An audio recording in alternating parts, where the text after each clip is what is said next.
अनेकांच्या पोटातील ओठावर येणाऱ्या गोपितांची बिनधास्त मांडणी करणारं बातमीपत्र। जय श्रीरामच्या जयघोषात आणि टाळ मृदुंगांच्या गजरात धर्मध्वज उभारून श्रीराम कथा व नाम संकीर्तन सोहळ्याची शानदार सुरुवात गुरुवर्य संभाजी भिडे यांच्या हस्ते करण्यात आली।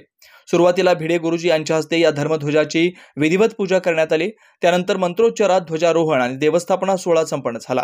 त्यानंतर ध्वजाचे विधिवत पूजन करून संभाजीराव भिडे गुरुजी यांच्या शुभ हस्ते ध्वजाची उभारणी करण्यात आली। या ध्वजारोहण सोहळ्यात संत, महंत, उद्योजक, आमदार, लोकप्रतिनिधी, वारकरी संप्रदायातील लोकांसह विविध क्षेत्रातील मान्यवरांनी सहभाग घेतला। यावेळी संभाजीराव भिडे गुरुजी, मनोहर काका सारडा, सुधीर गाडगे, सुरेश खाडे, सत्यजित देशमुख, दादासाहेब पाटील, हार्दिक सारडा, सिद्धार्थ घाडगे, लक्ष्मण नवलाई, राहुल डोके पाटील यांच्यासह सोहळा समितीचे सदस्य आणि श्रीराम भक्त मोठ्या संख्येने उपस्थित होते।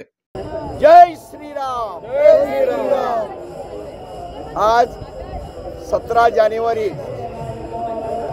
आज ध्वजारोहणाचा नियोजित कार्यक्रम अनेक मान्यवर, सगळे संत, महंत, सत्पुरुष व सर्व आमदार, खासदार, आजी माजी यांच्या उपस्थितीत अनेक उद्योजक, वारकरी संप्रदायाचे हजारो लोकांच्या उपस्थितीत आज हा ध्वजारोहणाचा एक अद्भुत कार्यक्रम इथं अत्यंत उत्साहाने सुसंपन्न झाला।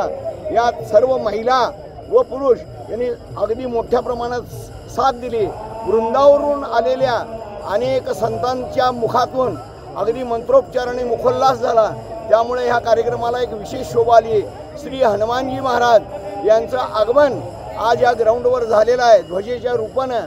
तर या कार्यक्रमामध्ये आता 27 तारखेपर्यंत अनेक विविध कार्यक्रम आहेत। उद्याला शोभायात्रा आहे, 20 तारखेला राम जन्म, 22 तारखेला राम विवाह आणि 26 तारखेला रामराज्याभिषेक आणि महादिंडी ही 27 तारखेला सुरुवात होणार आहे। हे महादिंडीचं दर्शन अत्यंत अद्भुत आपल्याला करायचं आहे। सर्व भाविकांना विनंती की आपण यामध्ये सम्मिलित व्हा।